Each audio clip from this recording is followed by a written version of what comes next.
semuanya, perkenalkan nama saya Febri Susanti. Pada kesempatan kali ini saya akan berbagi tips mengenai beasiswa pendidikan Indonesia. Tips lolos beasiswa pendidikan Indonesia. Untuk tips yang pertama, riset.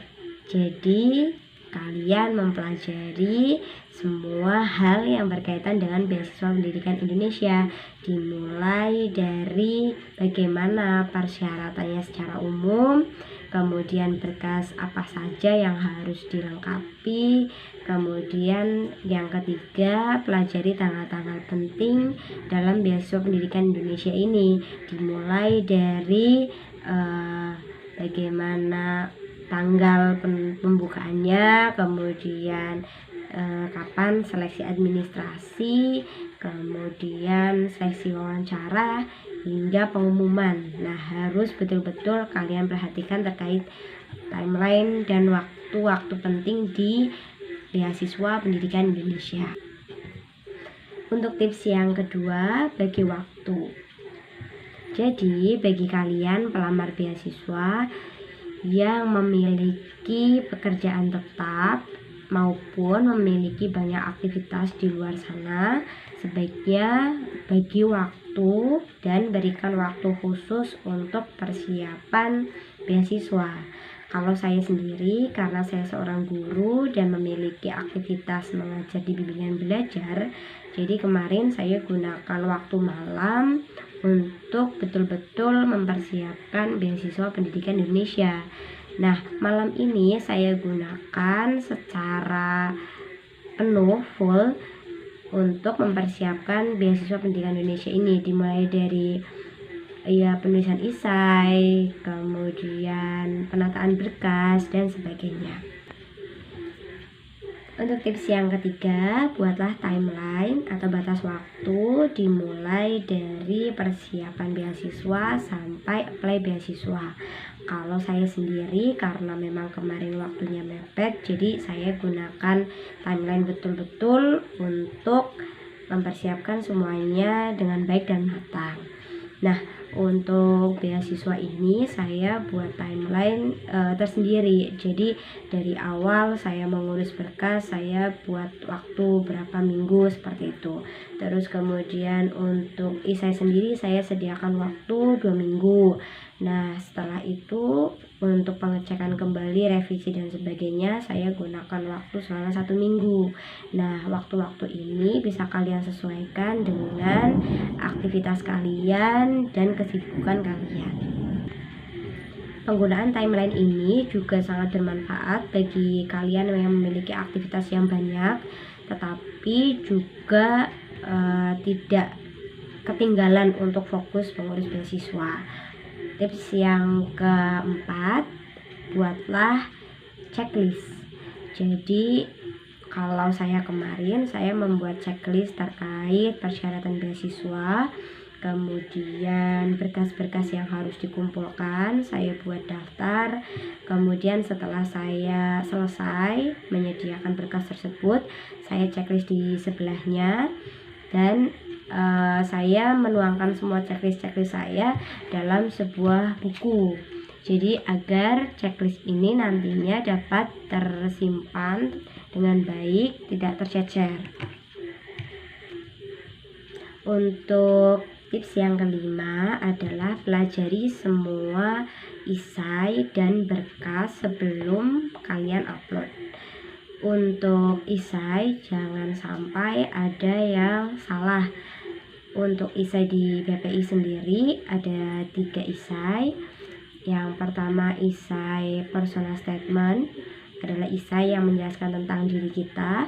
Yang kedua, esai rencana studi, bagaimana kita nantinya akan studi di kampus tujuan. Dan yang ketiga adalah esai kontribusi apa saja yang akan kalian lakukan setelah mendapatkan beasiswa pendidikan Indonesia.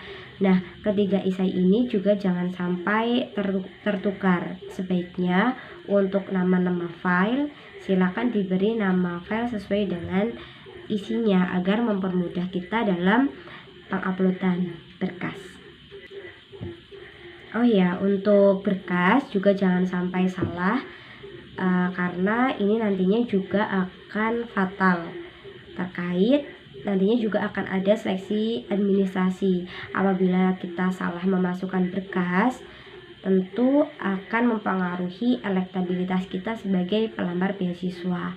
Nah, untuk dipelajari, saya kemarin sempat salah satu berkas saja, tetapi saat itu memang itu bukan kesalahan yang fatal karena berkas yang saya masukkan hanya berkas foto yang saat itu salah.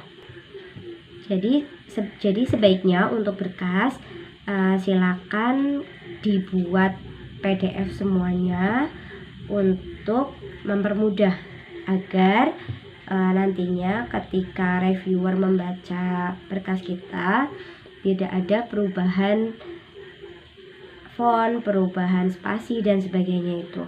Nah, kesalahan saya kemarin adalah saat mengupload foto. Jadi foto yang saya upload saya buat PDF karena ya asumsi saya karena memang semuanya berkas kan dibuat PDF ya. Ternyata memang terkecuali untuk foto. Foto silakan dibebaskan. Maksud saya untuk ekstensinya dibuat JPG saja. Untuk tips yang keenam, mock-up interview. Artinya setelah kalian dinyatakan lolos seleksi administrasi, kalian harus menyiapkan untuk menghadapi seleksi wawancara. Nah, untuk seleksi wawancara sendiri, agar kalian lebih terbiasa dan percaya diri, saya sarankan kalian sering-sering melakukan latihan wawancara.